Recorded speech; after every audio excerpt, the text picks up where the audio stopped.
자, 오늘 대한민국 강단에 교회사 속에 가장 많이 설교되었던 본문이 뭐냐면 이것이 바로 시편 1편입니다. 그래서 우리가 살아가면서 시편 1편에 대한 설명은 아마 수백 번도 더 듣고 하늘나라에 갑니다. 자, 그러면 오늘 시편 1편에 진짜 복 있는 사람이 누구인지, 도대체 이 시편 1편에 이야기하는 이 복 있는 사람이 누구인지 한번 살펴보도록 하겠습니다. 기대가 되시죠? 자, 시편 해석의 열쇠, 어떻게 이 시편을 해석을 해야 되는지 한번 보겠습니다. 자, 이것은 성막과 신의 성품에 참여하는 과정이라는 설교가 있습니다. 그 설교를 듣고 오셔서 이 영상을 보시면 좀 더 도움이 되실 것입니다. 자, 우리가 시편 1편 하면 여러분 복 있는 사람이 되길 원합니다. 이렇게 보통 설교를 해요. 자, 복 있는 사람이 되기 위해서 첫째는 뭐냐?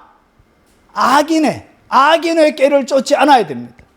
그래서 여러분 속에 이 악인의 꾀라는 것이 뭐냐? 이 꾀라는 것은 마귀의 조언을 갖다가 꾀라 그럽니다. 그래서 마귀의 조언을 쫓아가지 마시기 바랍니다. 그리고 두 번째, 죄인의 길에 서지 마시기 바랍니다. 이 길이란 것은 그들의 삶의 스타일을 얘기하는 것입니다. 그의 삶의 방식을 이야기하는 것입니다. 그래서 너희는 이 세상을 쫓지 말고 아버지의 선하시고 기뻐하시고 원하시는 뜻대로 해라고 그랬죠. 그래서 이 죄인의 길에 서면 안 됩니다. 그래서 오만한 자의 자리에 앉지 않고, 오만한 자의 자리에 앉지 않아서 여러분 일생 동안 복 있는 사람이 되길 바랍니다. 할렐루야! 보통 이래 설교하죠. 자, 그러면 이 시편 1편 여러분 복 있는 사람입니까? 자, 그러면 여러분이 예수 믿는다고 여러분이 복이 있느냐 한번 보겠습니다. 자, 이 복 있는 사람을 설명하면서 2절은 뭐라고 하느냐? 오직 여호와의 율법을 즐거워하여 주야로 묵상하는 자들. 그러면 여러분이 여호와의 율법을 즐거워합니까? 그리고 주야로 그 말씀을 묵상하십니까? 그러면 2절과 여러분이 상관이 없다면 여러분은 복 있는 사람이 아닙니다. 그렇죠? 그래서 복 있는 사람에 대한 설명은 뭐냐? 2절이거든요. 2절. 오직 여호와의 율법을 즐거워하여 주야로 묵상하는 자로다. 결국은 나는 그렇게 못하면 나는 복 있는 사람이 아니란 것이죠. 자, 그래서 이런 것을 하기 위해서 시편 1편을 얘기하는 것이 아니란 것이죠. 자, 그러면 시편 1편이 도대체 이 복 있는 사람이 누구냐 한번 보겠습니다. 자, 시편 1편의 해석의 원리입니다. 예수님께서 이렇게 해석하십니다. 여러분, 예수님이 제자들과 있으면서 무슨 이야기를 3년 6개월 동안 제자들과 같이 있으면서 무슨 이야기를 했을지 여러분 궁금하시죠?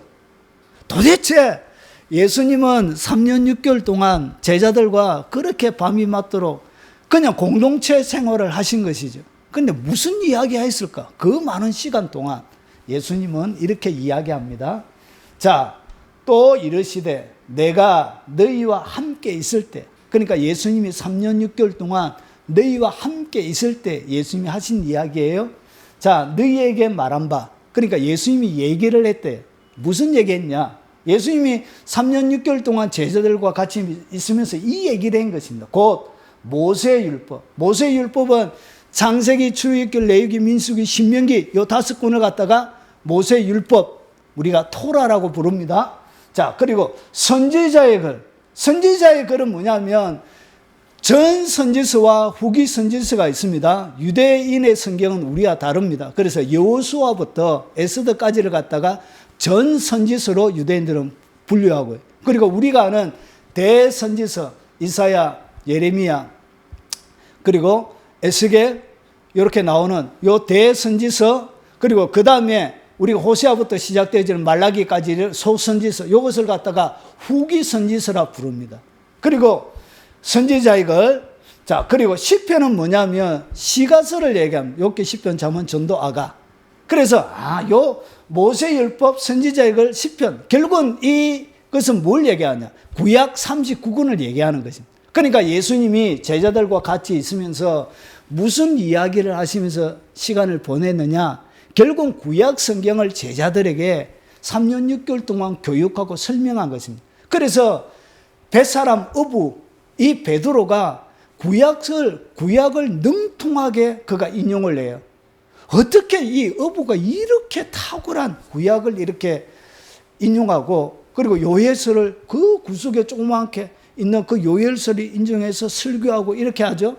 누구에게? 3년 6개월 동안 예수님에게 이것을 배운 거예요. 이해가 되시죠? 자, 그러면 구약 예수님이 제자들과 같이 있으면서 구약 성경을 가르쳤는데, 자, 이렇게 시편에 가르쳐 나를 가르쳐 기록된 모든 것이 이루어져야 해. 그래서 예수님이 해석을 하는데 뭐냐? 이 창세기부터 말라기까지 나오는 이 구약 전체는 결국 누구에 대한 얘기라고요? 예수님에 대한 이야기라는 것이죠. 이해가 되십니까? 그래서 단순하게 복 있는 사람, 여러분이 죄인, 오만한 자의 자리, 악인 이렇게 되지 말라고, 그렇게 하면 안 된다고 해서 복 있는 사람, 이렇게 도덕적인 것을 설명하기 위한 것이 아니고, 예수님을 뭐하기 위해서? 진짜 복 있는 사람이 누구다? 이 복 있는 사람은 예수님이라고, 이렇게 예수님이 이렇게 해석을 하고 있는 것입니다. 그래서 이 히브리 원문을 딱 보면 정확하게 압니다. 자, 시편 1편은 무엇을 설명하고 있는가? 자, 한글로 보면 복 있는 사람은 이렇게 나오죠. 그래서 복 있는 사람은 하면서 복 있는 사람이 어떤 것인지 이렇게 쫙 설명해 가고 있는 거예요. 그래서 시편 1편 전체의 내용은 복 있는 사람은 하면서 쫙 설명을 내려가고 있습니다. 이게 히브리 원문에는 이렇게 있습니다. 아세르, 하위시, 아세르 이렇게 되어져 있습니다. 자, 이것이 뭐냐면 여러분이 알기 쉽게 영어로 이렇게 번역이 되어져 있는 것, 이렇게 보면 이 사각형은 원래 없는 겁니다. 원문에는 없는 건데 이상하게 미국에서 나오는 그 사이트인데 거기에 제가 복사해서 온 것입니다. 자, 이 아세르는 뭐냐면 아세르입니다. 아세르란 것은 감탄사입니다. 감탄사. 그래서 정확하게 하면 복이 있는 이런 것이 아니고 복이 또다. 그 사람은 이렇게 되는 겁니다. 이해가 되죠? 원래 정확한 원문. 그래서 이것을 가장 정확하게 번역한 것은 뭐냐? 공동 번역이라는 천주교인들이, 우리 개신교와 천주교 신학자들이 같이 번역했다고 해서 공동 번역이라 불러요. 거기에 보면 복이 있어라, 복되어라 이렇게 번역을 해놨습니다. 정확하게 이 첫 단어 의미를 살린 것입니다. 요 아세르는 뭐냐면 감탄사로서 남성 복수 연계형으로 한 사용되죠. 이것은 여자에게는 써요, 못 써요? 여자에게는 쓰는 단어가 아니에요. 누구에게만? 오직 남자에게만 쓰는, 연계해서 쓰는 단어라 해서 연계형이라 그런 거예요. 이해가 되죠? 자, 그래서 얼마나 행복한지 이렇게 번역을 할 수 있어요. 얼마나 복된지 이렇게 번역을 할 수 있습니다. 이 하위시, 이시는 남자,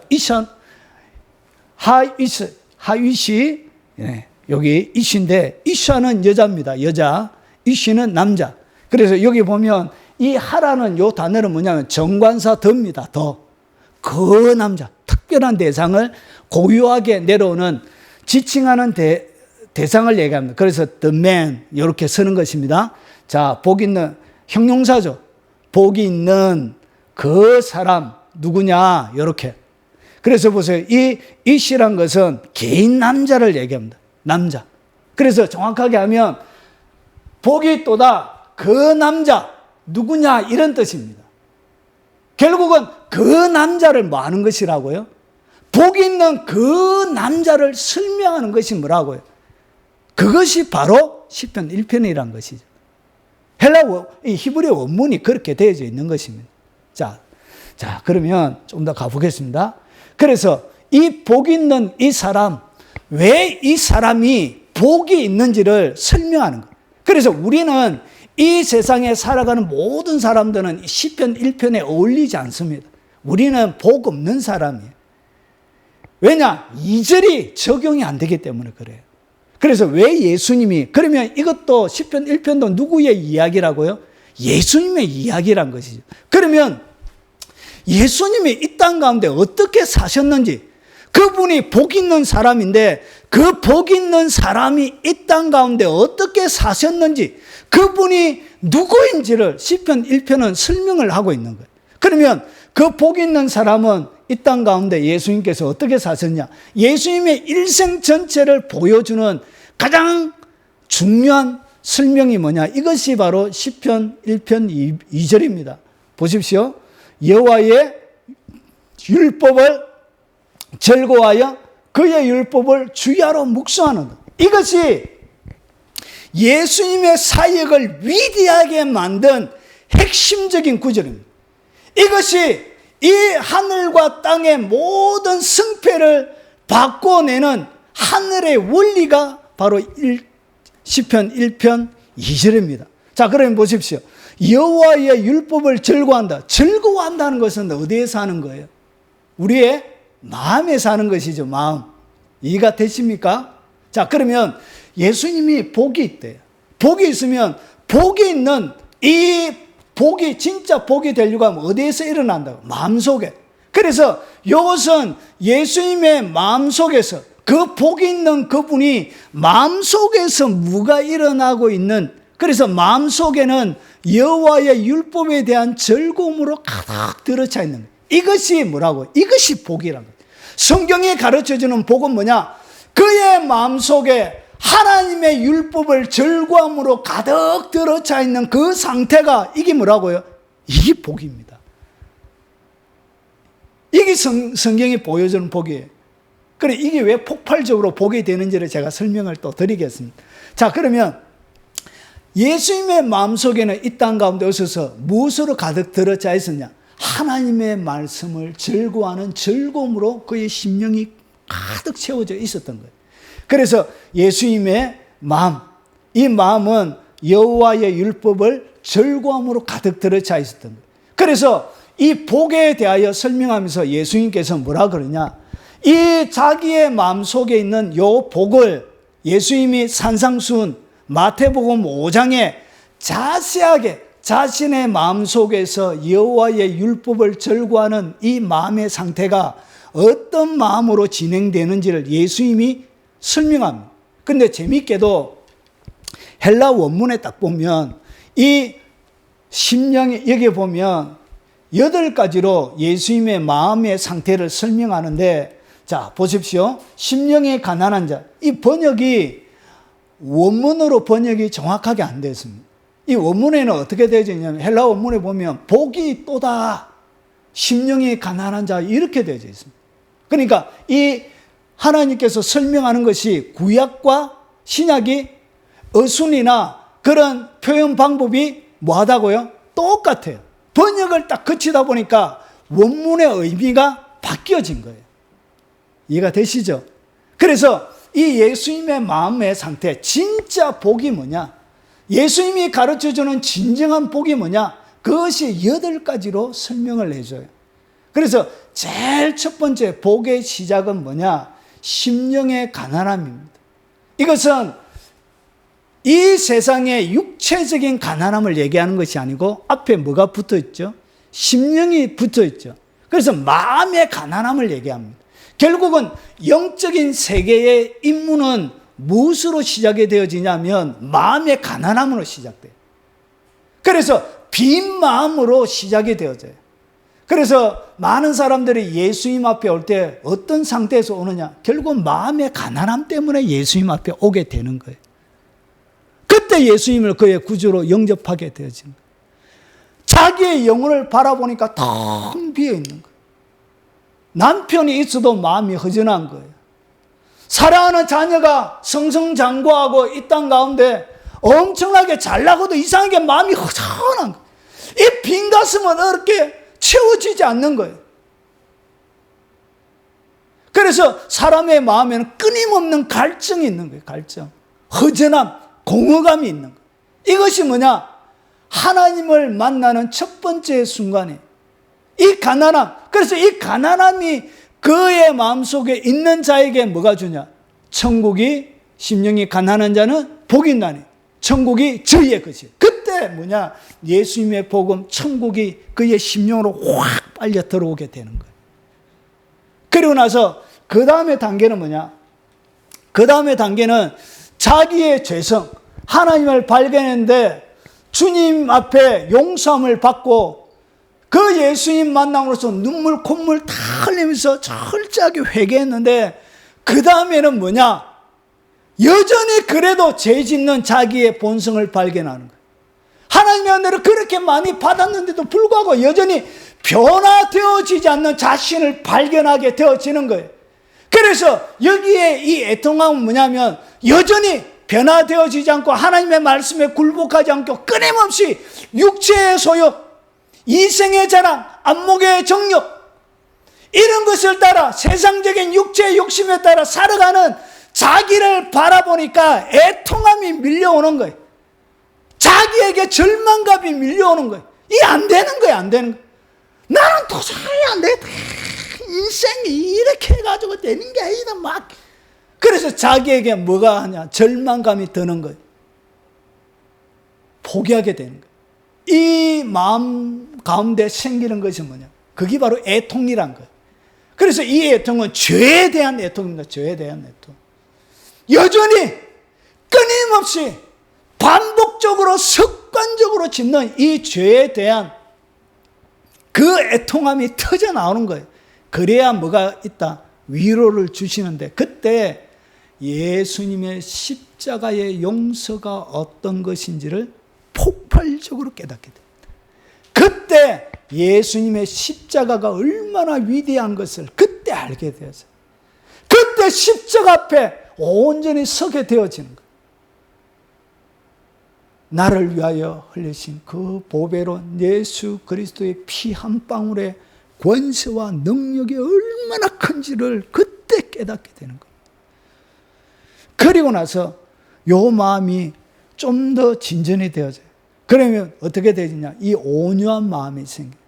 이 온유한 마음이란 것은 뭐냐면 남에게 무조건 순종하고 어머니 미안해 죄송해요 그냥 이렇게 하는 이런 순수한 이런 마음이 아니에요. 이 온유한 마음은 한마디로 이야기하면 하나님의 진리에 대해서는 아주 담대한 마음이고 그리고 이 온유한 마음의 전형적인 특징은 뭐냐면 딱 설명하면 이런 거예요. 예수님께서 나는 마음이 온유하고 겸손하니 너의 명령을 메고 내게 와서 배우라 그랬죠. 예수님 같다면 마음이 온유한데 예수님 뭐하죠?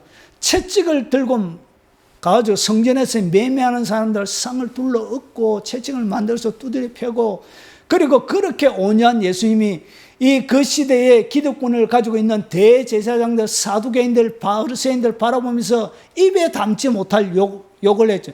여러분 예수님처럼 욕 잘하는 사람이 없어요. 야, 전 세계 욕 경진대회에서 최우수감은 누구냐? 예수님이 욕을 제일 잘합니다. 뭐라 하냐? 이 독사의 자식들아. 야, 욕자네. 이것처럼 무슨 욕이 없어요. 회칠한 무덤 같은 자들아. 야, 참 욕도 찰지게 하세요, 예수님. 그런데 이것이 뭐냐? 진리에 대해서는 단호하지만 그런데 예수님이 자기가 당하는 고통에 대해서는 뭐하죠? 자기를 공격하는 데 대해서는 방어하지 않죠. 그래서 이 온유란 것은 뭐냐면 자기를 방어하지 않는 마음을 갖다가 온유라 그래요. 그런데 진리에 대해서는 단호한 거예요. 그러니까 죄 짓는 자기의 본성에 대해서는 자기가 단호하지만 자기를 향하여 공격하는 사람에 대해서는 뭐 한다고요? 공격하지 않는, 죄 받아치지 않는 그 마음을 갖다가 온유라 그럽니다. 이렇게 발전이 돼 가는 거예요. 그러고 나서 점점 이 마음이 있으면 더 뭐 하게 되냐? 하나님의 의에 줄이고 다 목마르게 됐어요. 하나님의 말씀에 대한 말할 수 없는 갈증이 폭발적으로 일어나요. 여러분, 기도도 해본 자만이 기도의 맛을 알죠. 말씀도 먹어본 자만이 그 말씀의 맛을 아는 거예요. 여러분, 세상에서 가장 희열을 느낄 때가 언제인 줄 아십니까? 하나님의 말씀의 진리가 풀어질 때 그때 사람이 가장 큰 희열을 느껴요. 이게 최고의 희열입니다. 하나님의 신비스러운 비밀의 말씀이 풀어지는 것, 이게 가장 큰 비결이에요. 최고 맛있습니다. 그래서 송이 꿀보다 더 달다. 할렐루야. 이걸 먹어봐야 돼. 그래서 이 하나님의 말씀에 대한, 이 하나님의 의에 대한, 이 의란 것은 뭐냐면 하나님 앞에서는 자격을 갖다가 의라 그럽니다. 하나님의 말씀을 내가 지켜내는 이런 것을 의라 그래요. 그래서 이런 것을 가지고 있는 사람을 갖다가 의인이라 부릅니다. 그래서 이 의에 줄이고 목마름이 계속적으로 갈증적으로 일어나요. 그래서 보세요. 온유 자체, 애통함과 온유를 통해서 자기의 자아가 엄청나게 깨어져 버려요. 자기의 자아가 하나님의 말씀의 그 주투틀 위에 깨어져요. 그러니까 말씀의 주투틀 위에 이렇게 자기가 떨어져서 깨어지면 괜찮은데 주투틀이 위에서 깨어져 버리면 그 사람 묵사발이 나는 것입니다. 내가 말씀 위에 내가 떨어져서 내가 깨어지는 거예요. 그러면서 요때 뭐가 되었냐? 자기도 용서받을 수 없는 자임을 자기가 알게 되어져요. 자기도 엄청나게 큰 용서함을 받았던 사람임을 자기가 알게 되어져요. 그래서 뭐가 생긴다고? 사람에 대한 긍휼의 마음이 그의 가운데 생겨나게 되어지는 것입니다. 그래서 사람이 뭐 하게 되냐? 불쌍히 여겨지게 되는 거예요. 사람이. 자기를 방어하지 않고, 그리고 나서 죄 짓는 데 대하여 사람을 불쌍히 여기니까 마음이 어떻게 되지? 사람을 불쌍히 여긴다는 이야기는 이런 거예요. 사람을 어떤 특정한 목적으로 사용하지 않는 거예요. 여러분, 누군가가 사람을 만나게 하면 다 자기 나름대로 이익, 이속, 목적, 다른 목적을 가지고 사람을 만날 때가 있습니다. 그래서 그의 마음속에는 뭐가 있다고요?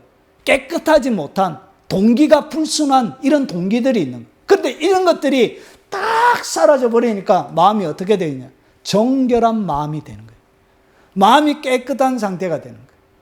그래서 누구를 보게 되는 거예요? 마음이 청결한 자는 복이 있나니 저희가 하나님을 볼 것이며. 실제로 보는 것을 얘기해요. 이 땅 가운데. 여러분, 이것을 막 이상하게 해석하시는 분들이 있는데 실제로 하나님을 보는 것처럼 하나님과 친밀한 관계가 연결이 되어지는 거죠. 그리고 나서 모든 사람과 더불어 뭐 하죠? 예, 사랑과의 화평이 깨어지면 하나님과의 관계도 깨어지거든. 사랑과의 껄끄러움이 있으면 뭐가 안 된다고요? 히브리서 우리가 오전에 살펴본 것처럼 모든 사람으로 더불어 뭐하라? 화평하라. 누구든지 이것이 없이는 주님을 뭐 할 수 없다? 배울 수 없다.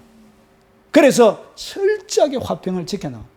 그래서 뭐하냐? 손해보고 마는 거예요. 화평이 안 깨지기 위해서 내가 그냥 손해보고 마는 거예요. 이런 삶이 되는 거예요. 그리고 나서 어떻게 하냐? 그의 모든 삶을 통하여서 의를 위하여 박해를 받고, 의를 평생 동안 하나님의 말씀의 그의 삶들 가운데 온전히 이루어지길 원하는 그 마음으로 뭐 한다고요? 평생의 삶을 살아가는. 그래서 기꺼이 박해를 감내하는 삶을 살아가게. 이것이 뭐냐? 복 있는, 이것이 진짜 복이고 이것이 누구의 마음속에? 예수님의 마음속에 계셨던 거예요. 그래서 이것을 갖다가 제가 성막과 신의 성품에 참여하는 것과 비교해서 제가 설명을 해보겠습니다. 자, 이것이 뭐냐? 결국은 이 심령의 가난함부터 해서 의를 위하여 박해받는 영역까지 여러분이 가게 되는데 이것이 뭐냐? 이것이 바로 구원의 복음, 구원의 말씀인 거예요. 가난한 자가 듣게 되어지는 이 구원의 말씀, 하나님의 용서의 말씀인 거예요. 그리고 애통하는 것, 이것이 바로 회개죠. 회개의 말씀을 철저하게 듣게 되어지는 거예요. 그리고 온유는 뭐예요? 절제하는 것. 내가 공격하고 싶지만, 내가 그에 대해서 대받아치고 싶지만 뭐 하는 거예요? 철저하게 죄 가운데 내가 가지 않도록 절제하는 삶이 되어지는 거예요. 이것이 두 개는 짝이에요. 의에 줄이고 목마른 것과. 그러고 나서 긍휼히 여겨지게 될 때 결국은 뭐하냐? 이때부터 사람에 대한 긍휼의 마음이 시작할 때부터 뭐가 시작이 되어지냐? 경건이 시작이 되어져요. 보세요. 경건이 뭐냐? 야고보서 1장 27절에 이렇게 설명합니다. 하나님 아버지 앞에서 정결하고 더러움이 없는 경건은, 정결하고 더러움이 없는 경건, 그러니까 정결하고 깨끗한 경건을 얘기합니다. 그것이 뭐냐? 고아와 과부를 그 환난 중에 돌보고, 그러니까 고아와 과부를 돌보는 것이 뭐라고요? 그게 참다운 경건이라는 거예요. 경건이라고 해서 막 수도원에서 자기 혼자 잘 먹고 잘 살고 이렇게 하는 것이 경건이 아니고 고아와 가부를 돌보는 것. 결국은 뭐 하는 거예요? 긍휼히 여기는 거예요. 긍휼히 여겨주는 이것이 경건의 시작이에요. 그리고 나서 뭐예요? 세속에 물들지 아니하는 그것입니다. 이것이 경건이에요. 결국은 그의 마음속에 사람을 향한 이 땅에 같이 발을 딛고 살아가는 사람에 대한 긍휼의 마음이 없는 사람은 그 사람은 뭐가 아니라고요? 참다운 경건에 이른 사람이 아니다. 그래서 경건의 말씀을 듣게 되는 것입니다. 자, 그리고 나서 연합의 말씀. 주님과 온전히 연합되어져 있으니까 하나님이 외면당한 것처럼 똑같이 진리에 대하여 핍박받고 외면당하는 것이죠. 십자가에 예수님이 올라가지 아니하면 안 될 정도의 핍박을 받으셨던 거죠. 똑같이. 그래서 보십시오. 이때 뭐가 일어나냐? 기뻐하고 즐거워하라. 그래서 여호와 율법을 즐거워하며 뭐가 생긴다고요? 이때 뭐가 부어지냐? 하늘의 기쁨이 부어져요. 여러분 세상의 기쁨 말고요. 하늘의 폭발적인 기쁨을 여러분이 한번 맛봤습니까? 이 하늘의 기쁨은 언제 우리의 삶들 가운데 폭발하느냐? 그것은 주님을 위하여 박해를 당할 때 하늘의 기쁨이 폭발적으로 임합니다. 스데반이 돌에 맞아 죽을 때 그의 얼굴이 해처럼 빛나는 것처럼 모양만 빛나는 것이 아니라 마음속에 말할 수 없는 기쁨이 폭발하는. 그래서 감옥에 갇혔던 바울이 골로새서에서 기뻐하고 또 기뻐하라. 내가 다시 말하노니 말아 기뻐하라. 왜 그러냐? 하늘의 기쁨이 그에게 폭발하기 때문에 그렇습니다. 실제로 이렇게. 그래서 로마 카타콤 골로세움에서 예수 믿는 것 때문에 사자의 밥이 되어지는 그 사람들, 사자의 밥이 되어지고 나서 이상하게 사자들이 사람의 얼굴을 안 잡아먹었어요. 몸은 다 뜯어먹었는데 예수 믿는 사람들이 원형 경기장에서 동물 풀어가지고 맹수들을 풀어가지고 다 잡아먹겠네요. 얼굴은 다 남아있는. 그런데 얼굴을 이렇게 치우다 보니까 이건 실제로 그 교회사에 나오는 기록입니다. 사람이 다 웃는 얼굴이 남아있더래. 뭐가 부어진다고요? 하늘의 기쁨. 그래서 이 말씀이 그대로 이루어진. 기뻐하고 즐거워하라. 왜냐? 기뻐하고 즐거움이 폭발적으로 임합니다. 그래서 하늘에서 너희의 상이 큽니다. 너희 전에 있던 선지자들도 이와 같이 뭐하였느니라? 박해를 받았느니라. 그래서 기뻐하고 즐거워. 주님을 위하여 고통당하는 것이 너무 기쁜 거예요. 너무. 저도 고3 때 저희 부모님이 불신 가정에서 제가 컸습니다. 그래서 제가 고등학교 3학년 때 학생회 회장이었는데 다 마치고 난 다음에 기도회까지 다 하고 난 다음에 보통 10시, 11시 돼서 집에 갔습니다. 고3인데 거의 몸이 탈진이 되죠. 집에 가서 이제 밥을 배가 고프잖아요. 밥을 먹으려고 하는데 아버지가 그러시더라고요. 내일 일하러 가야 되는데 11시나 돼서 와서 밥 차려가지고 밥 먹는 소리 들리면 불신자 아버지가 그 꼬라지가 좋겠습니까? 저희가 단칸방에서, 길가에 있는 단칸방에서 아주 어렵게 그렇게 성장했어요. 그래서 아버지가 한마디 하시더라. 그래, 교회에서 밥도 안 주더나? 교회에서 밥도 안 주더나? 네, 교회 밥 안 주더래요. 그래가지고, 그때부터 제가 주일 저녁을 먹은 적이 한 5번 정도밖에 안 돼요. 고등학교 3학년 1년 동안. 밥을 거의 못 먹었어요. 아버지 그 소리가 듣기. 그런데 배는 크럭하고 몸은 지칠 대로 지쳤는데 기쁨이 말할 수 없어요. 그게 너무 행복한 거예요. 그게 행복 안 하면 이걸 할 수가 없는 거예요. 너무 그게 좋으니까. 그래서 제가 바보였습니다. 너무 좋아서 늘 웃고 이렇게. 저희 아내도 이렇게 있지만 저희 아내가 제가 고3 때 중학교 1학년이었습니다. 같은 교회에서 이렇게 만났습니다. 그래서 저보고 바보인 줄 알았다고요. 맨날 이렇게 예수 믿는 게 이렇게 좋다. 기쁘고. 그래서 뭐가 부어진다고요? 하늘의 기쁨이 부어지는 거지. 그래서 예수님은 그 앞에 있는 즐거움을 위하여 고통을 참았다고 그렇게 말할 수 없는 하늘의 기쁨이 부어지는 거예요. 이해가 되십니까? 그래서 예수님이 진짜 이 세상의 최고의 복음보다 하나님의 말씀, 그 말씀을 속에 담고 이렇게 8가지의 과정을 거쳐서 온전히 성화되어지는, 오전에 제가 말씀드렸던 것이죠. 이런 과정을 거쳐서 온전한 연합이 되어지는 것. 이것이 세상에 성경이 이야기하는 진짜 복이란 것이죠. 자, 그러면 예수님이 말씀하시는 진짜 복이 뭐냐? 진짜 복. 여호와의 율법을 절구하여 그의 율법을 주야로 묵상하는 것인데, 보십시오. 예수님이 이야기하는 진짜 복은 뭐냐? 내가 하늘에 내려온 것은 내 뜻을 행하려 함이 아니요 나를 보내신 네의 뜻을 행하려 함이니라. 예수님이 왜 내려오셨다고?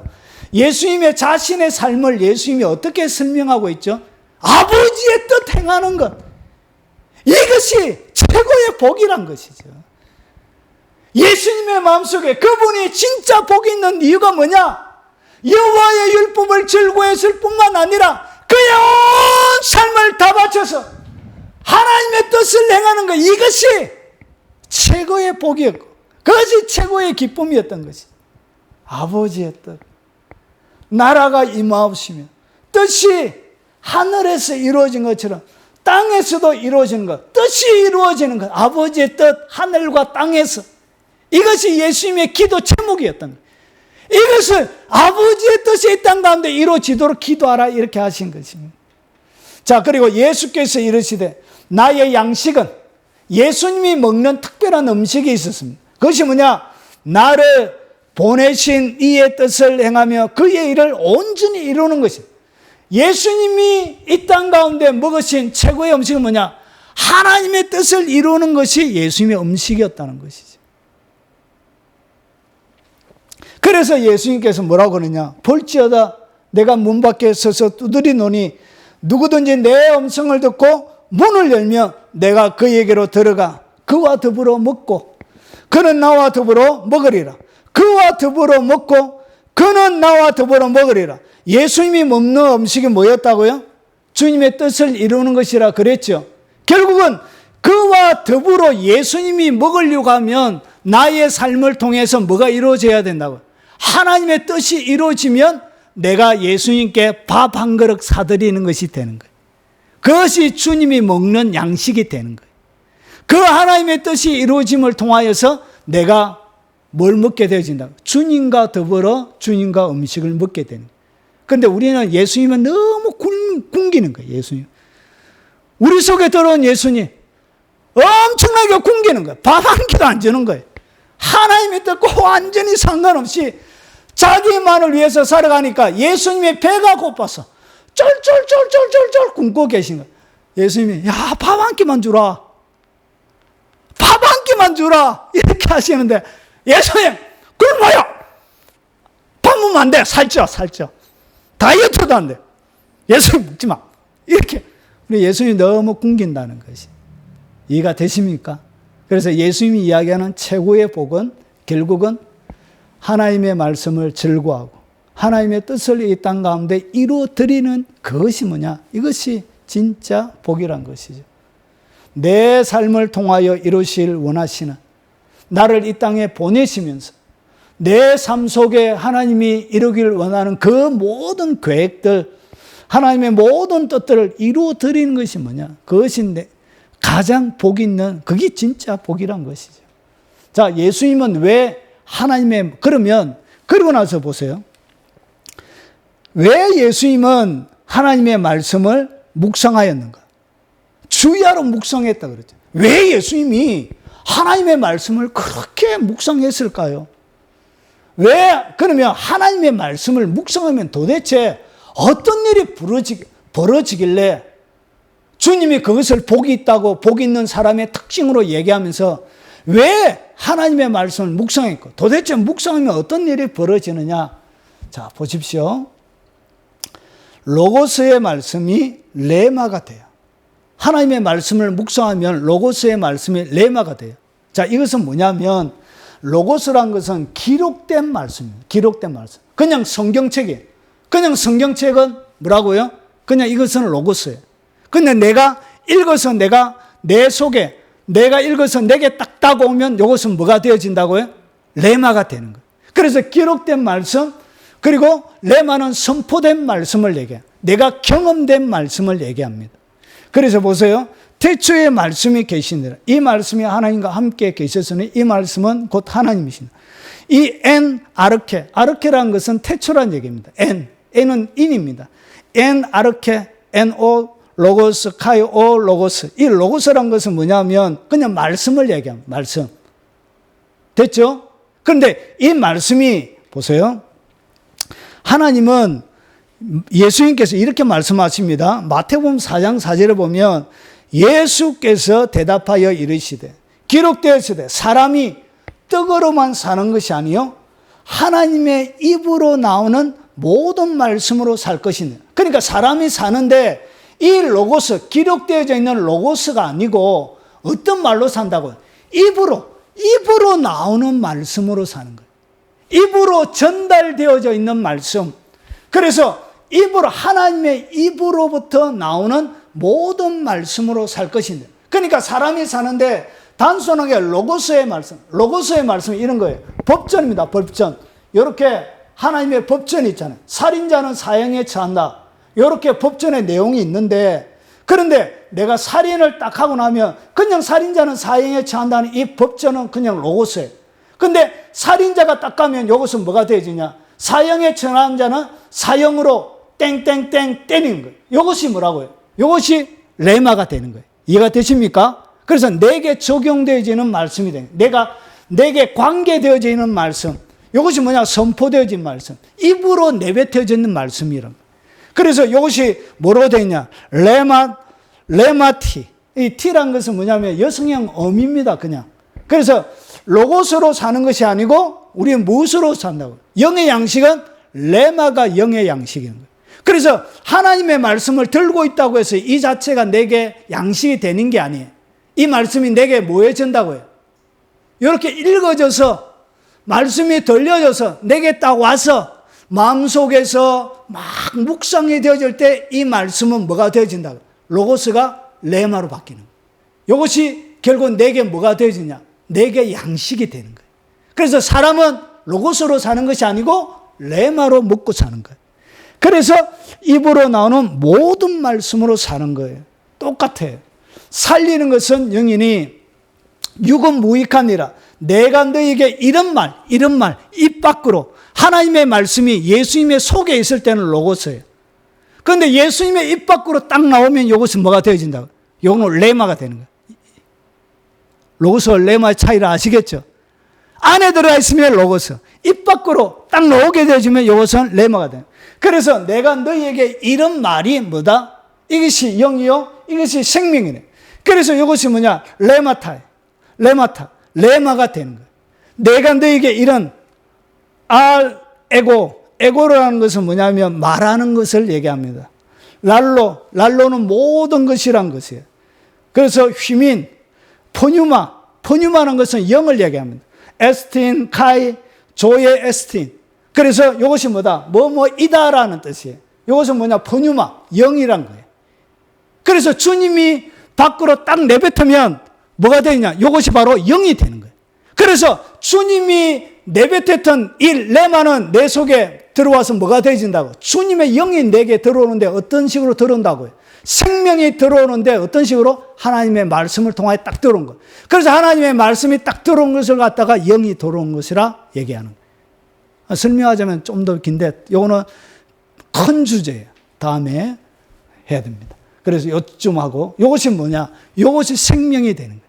그래서 레마가 우리에게 뭐가 되어진다고요? 생명의 말씀이 되는 거예요. 그래서 하나님의 말씀을 내가 묵상해야 되지만 이 말씀 자체는 로고스이지만 묵상의 과정을 딱 거침으로 내게 생명이 되죠.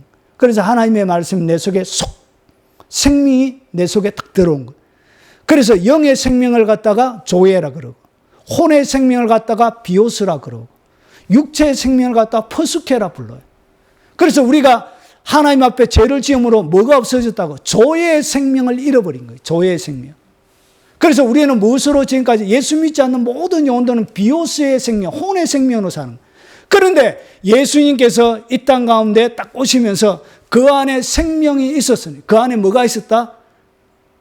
조회가 있었다. 조회를 가지고 오신 거예요. 그래서 예수님이 딱 그분의 말씀을 딱 빌을 때 말씀을 내가 딱 믿고 깨닫게 되어질 때 뭐가 들어온다고요? 조회가 팍 들어온 거예요. 그래서 이 깨달음이 뭐냐? 결국 묵상을 통해서 내게 딱 깨달아질 때 그때가 뭐가 되어진다고? 생명이 돼. 양식이 돼. 그래서 속이 뭔가 배가 불러지는 것처럼 확 해지죠. 부유해지죠. 그것이 뭐냐? 생명이 들어. 이 영의 생명이 에너지가 공급이 되는 거예요. 그래서 영의 밥을 먹게 되는 거예요. 그런데 뭘 먹지 않냐? 영의 밥을 안 먹어서 그렇게 허덕이고 있는 거예요, 사람들이. 밥이 안 되어졌네. 생사를 먹으니까 생사를 밥으로 생각하고 먹게 되니까 배탈이 나고 설사가 나는 거예요. 그래서 묵상을 통해서 나온 이 말씀만이 우리에게 뭐가 되어진다? 영의 말씀이 되는 거예요. 책을 보고 뺏겨서 한다고 이게 되는 게 아니에요. 목회자가 자기가 자기의 영을 통해서 밥하고 오랜 시간 동안 신음해서 레마가 되어질 때 그것을 내야 그게 뭐가 된다고요? 그게 이 영의 양식, 레마가 되는 거예요. 그때 영혼이 사는 것입니다. 그래서 영이 배가 부르짖는 거예요. 말씀을 들어도, 말씀을 먹어도. 왜냐? 로고스로 주기 때문에 그런 거예요. 자, 하나님의 말씀, 예수님이 선포한 말씀, 즉 레마의 말씀은 뭐냐? 기적이 일어나. 레마의, 그래서 예수님이 침상을 들고 가라 딱 하니까 뭐가 일어나죠? 침상을 들고 38년 된 베데스다 연못에 있는 38년 된 병자가 침상을 들고 가버리죠. 그래서 언제 기적이 했냐? 믿는다고 기적이 일어나는 것이 아니에요. 네가 이 말씀을 믿느냐? 예, 예수님 믿습니다. 그러면서 뭐 하죠? 나음을 입으라. 주님이 딱 선포해 줄 때 그때 기적이 일어나는 거예요. 그래서 이 레마, 하나님의 말씀을 묵상함을 통하여서 뭐가 되어지냐? 이 레마의 말씀은 결국은 기적의 말씀으로 바뀌어지게 돼요. 그래서 내 속에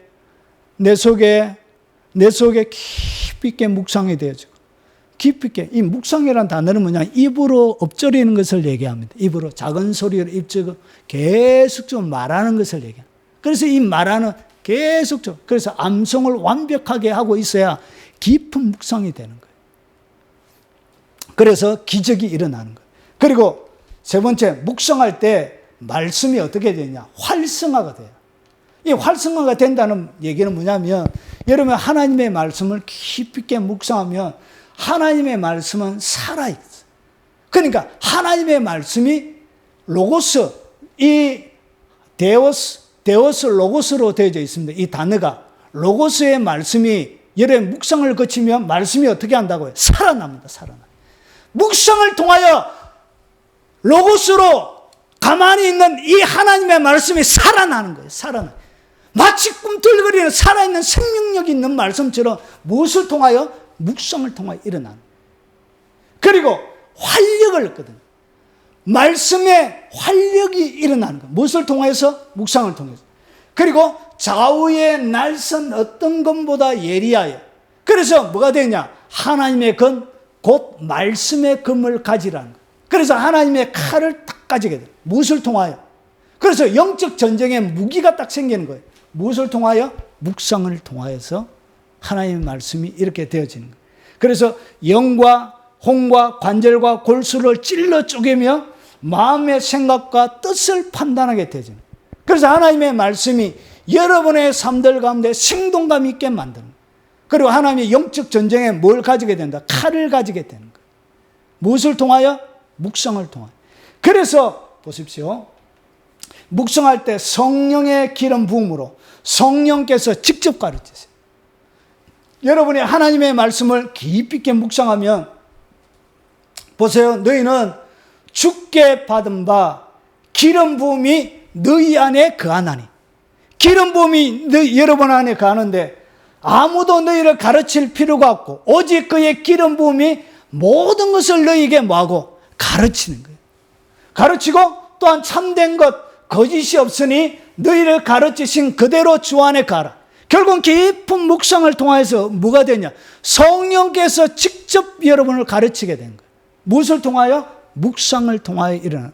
그래서 예수님의 일생 전체는 뭐로 이루어져 있었냐? 여호와의 율법을 절거하며 주야로 그 말씀을 묵상했던 거예요.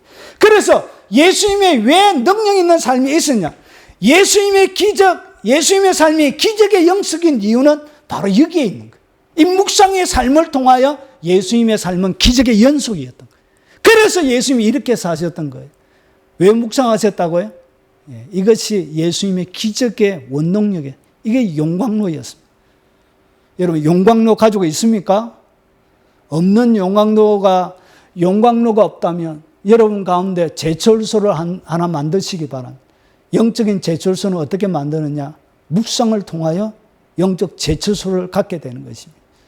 위대한 하나님의 작품들이 거기에서 쏟아져 나오게 되는 것입니다. 자, 시편 1편은 예수님을 어떻게 소개하고 있느냐? 더 소개합니다. 그래서 그는 하면서 더 소개해요. 자, 이것은 킹 제임스 버전이 원문을 가장 정확하게 번역을 했습니다. 그래서 개역 개정이 아닌 킹 제임스 버전을 가지고 제가 이렇게 왔습니다. 그는, 예수님은 뭐냐? 물 있는 강가에 심은 나무래요. 물 있는 강가에 심어진 나무래요. 자, 이 말이 무슨 말이냐? 이런 거예요. 보세요.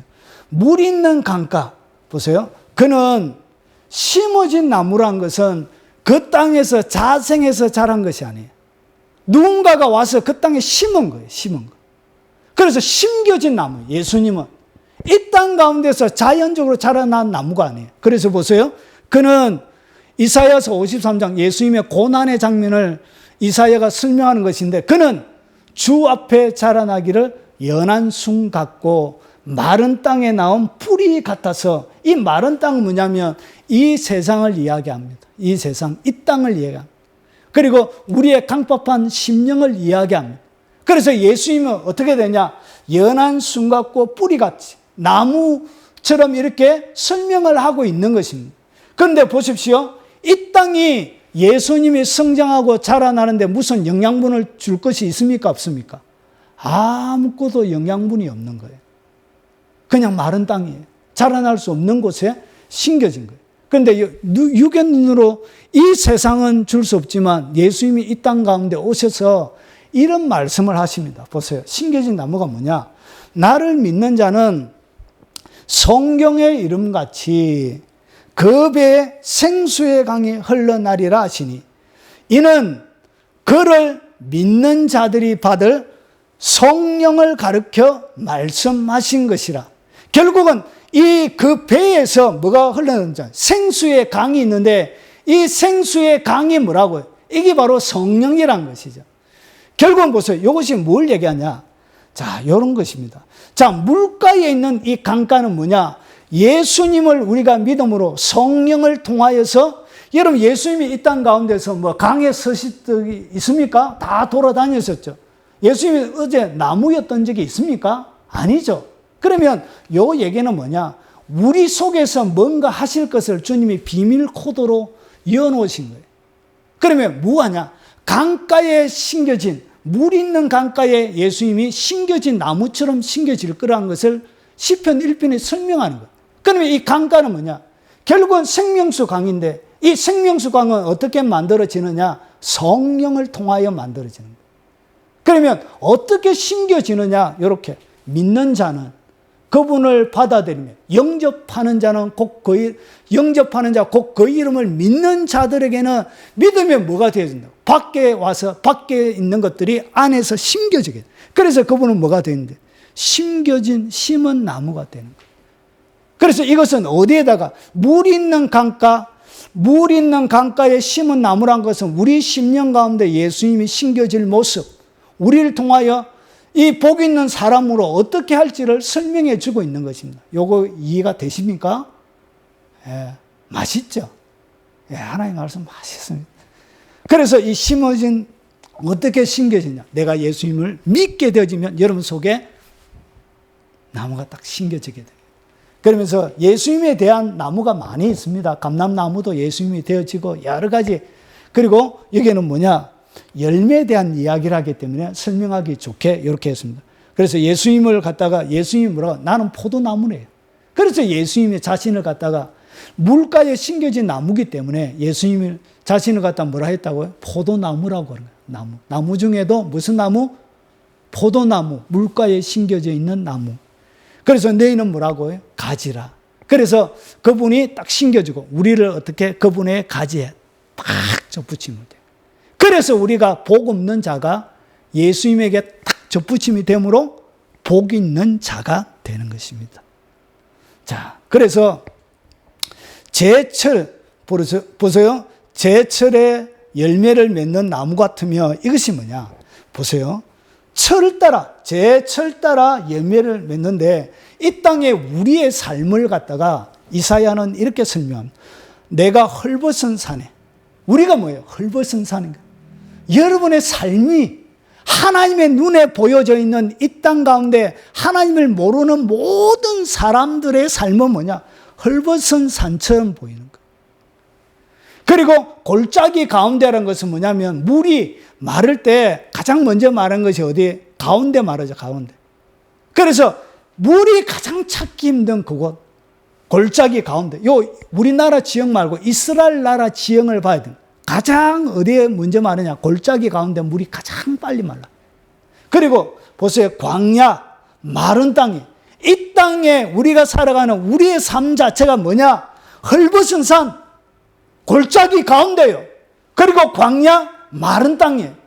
그런데 여기서 헬라 원문에 보면 이 강이란 것이 복수로 되어 있어요. 복수. 그러니까 강들이에요. 강들. 하나의 강이 아니고 여러 강들을 낸다는 거예요. 복수 형태로 되죠. 그래서 주님이 어떻게 헐벗은 산에도 내고 골짜기 가운데 샘이 터지게 하고 광야에도 못이 되게 하고 그리고 마른 땅은 생근원이 되죠. 하는 이런 일들을 하나님께서 이 땅 가운데 여러분 가운데 하시는 거예요. 그리고 나서 헐벗은 산 골짜기 가운데 광야 마른 땅에 주님이 광야에 뭐하냐? 나무를 심는 거예요. 백향목도 심고 시띠 나무도 심고 화석류, 들감남나무, 사막에는 잣나무, 소나무, 황량무를 함께 거두리로. 그래서 주님이 어떻게 못을 만들어 놓고 나무를 심는 거예요. 뭐처럼? 물가에 심겨져 있는 나무처럼 주님이 심겨지는 것입니다. 예수님을 믿음으로 이런 일이 여러분의 삶들 가운데 일어나고 있는 거예요. 그래서 내 가운데 일어날 일들을 무슨 눈으로 봐야 되냐? 말씀의 눈으로 딱 봐야 되는 거예요. 그래서 내가 비록 헐벗은 산처럼 골짜기 가운데처럼 광야처럼 메마른 땅이라도 슬퍼하지 마시기 바랍니다. 왜 그러냐? 주님이 그 가운데 강을 내실 것입니다. 골짜기 가운데 주님이 샘을 내실 것입니다. 광야 가운데 못이 되게 할 것입니다. 마른 땅이 생근원이 되어져서 여러분의 삶을 폭발적으로 만들어내실 것입니다. 이것이 주님이 하시는 일이요. 이것이 주님이 전공 과목이란 것이죠. 믿습니까? 이것을 내가 믿는 것입니다. 나의 삶에 그대로 받아들이는 것입니다. 이것이 내 삶들 가운데 일어나게 되어진다는 것이죠. 그의 잎사귀, 조그만한 것 하나도 또한 시들지 아니하리라. 예수님 안에 들어가 있는 내 잎사귀, 그리고 조그만한 것 하나도 떨어지지 않고 예수님에게 떨어지지 않았던 것처럼 여러분의 삶들 가운데도 잎사귀 하나 떨어지는 것이 없게 하실 것입니다. 왜냐? 예수님의 그 원가지에 여러분이 접붙임되어져 있기 때문에 그렇습니다. 그리고 여러분은 예수님과 하나가 되어져 있는 사람이기 때문에 그런 것입니다. 그래서 그런 폭발적인 일이 일어나게 되어지는 것입니다. 여러분이 하찮게 보이는 여러분의 쓰레기 같은 삶일지라도, 그리고 버려지는 삶일지라도, 가치없이 보이는 그것일지라도 주님에게 딱 접붙임되어지면 그 잎사귀도 하나도 떨어지지 않게 되어질 것이란 것이죠. 그것을 내가 믿음으로 받아들이십시오. 여러분의 것이란 것이죠. 그리고 그가 하는 모든 일에 형통한다. 이게 뭐냐? 결국은 눈과 비와 눈이 하늘에서 내려 그리로 다시 돌아가지 않죠. 내렸던 눈과 비는 그래서 뭐하냐? 땅을 적셔서 소출이 나게 하고 삭이 나게 하고 파종하는 자에게 종자를 주며 먹는 자에게 양식을 줌과 같이 내 입에서, 주님의 입에서 나가는 말도 이와 같이 헛되이 내게로 돌아오지 않고 나의 기뻐하는 뜻을 이루며 내가 보낸 일에 형통함이다. 결국은 온전히 하나님의 뜻이 이루어진다는 것이, 눈과 빛처럼 내려진 그 하나님의 말씀은 결국은 하늘로 가지 않고 이 땅 가운데 반드시 이루어지게 된다는 것을 보여주고 있는 것입니다. 그래서 예수님께서 이 땅 가운데 오셔서 마지막에 다 이루었다 이렇게 하신 것입니다. 자, 시편 1편은 마지막입니다. 영적 전쟁이 1편부터 150편까지 인생의 전 역사 가운데서 영적 전쟁이 어떻게 일어나게 될지를 이 시편 1편 가운데 설명해 주고 있습니다. 자, 여기에 보면 등장인물이 있습니다. 시편 1편에 예수님 복 있는 사람과 다르게 악인들, 그리고 죄인들, 오만한 자들. 그래서 보십시오. 자, 이 복 있는 사람 예수님이고, 그리고 마지막입니다. 자, 이 악인들은 뭐냐? 끊임없이 꾀, 마귀의 조언을 갖다가 꾀라 그럽니다. 그리고 이 죄인들은 뭐냐? 죄 짓는 것이죠. 이 삶의 스타일을 얘기합니다. 죄 짓는 그들의 삶의 스타일. 오만한 자, 오만한 것은 뭐냐면 교만한 것이고 남을 조소하는 것을 얘기합니다. 남을 무시하고 험담하는 것을 얘기합니다. 그래서 이런 자리, 그 자리에 있지 않다. 그래서 여러분 험담하지 마십시오. 험담하는 것은 누구에게 소속되어 있다는 것을 자기가 증명하는 것이라고요. 내가 마귀에 소속되어 있는 사람이라고 자기 스스로 증명하는 것입니다. 여러분 기독교인들끼리 좀 험담하지 마시기 바랍니다. 여러분 완벽한 사람이 세상에 어디 있습니까? 그냥 위에서 허물이 보이거든, 연약함이 보이거든 그냥 기도해 주십시오. 기도해 주라고 주님이 여러분의 눈을 열어서 보게 하는 것입니다. 험담하라고 보여주는 것이 아니란 것이죠. 그가 마귀의 종로로 하지 못하도록 방어 기도해 주라고, 대적 기도해 주라고, 그를 둘러서 좀 보호해 주라고 주님이 열어주는 것을 갖다가 여러분이 똑같이 마귀처럼 오만한 자의 자리에서 그렇게 하면 안 된다는 것이죠. 그래서 이 복 있는 사람과 이 악인들과 죄인들과 오만한 자의 자리에서 끊임없는 영적인 긴장감 속에 세상의 역사는 흘러가게 되죠. 그래서 이런 사람들은 결국 뭐냐? 겨처럼, 바람에 나는 겨처럼 심판을 견디지 못하고 결국은 망하게 되어지고, 그리고 이 사람들은 의인의 모임 가운데 들지 못합니다. 그리고 무릇 의인의 길은 여호와께서 인정하시지만 악인의 길은 결국 망하게 되어질 것을 오늘 시편 1편 가운데 우리에게 보여주고 있는 것입니다. 여러분 오늘 시편 1편은 결국 뭐냐? 그분이 영적 전쟁을 치러 나가는데 누구와 같이 이런 마귀의 조종을 당하고 꾀임에 빠져 있는 이런 사람들과 치열한 전쟁이 이 세상 가운데 끊임없이 일어나게 될 것이란 것이, 여러분이 어디에 설지를 여러분이 판단하시기 바랍니다.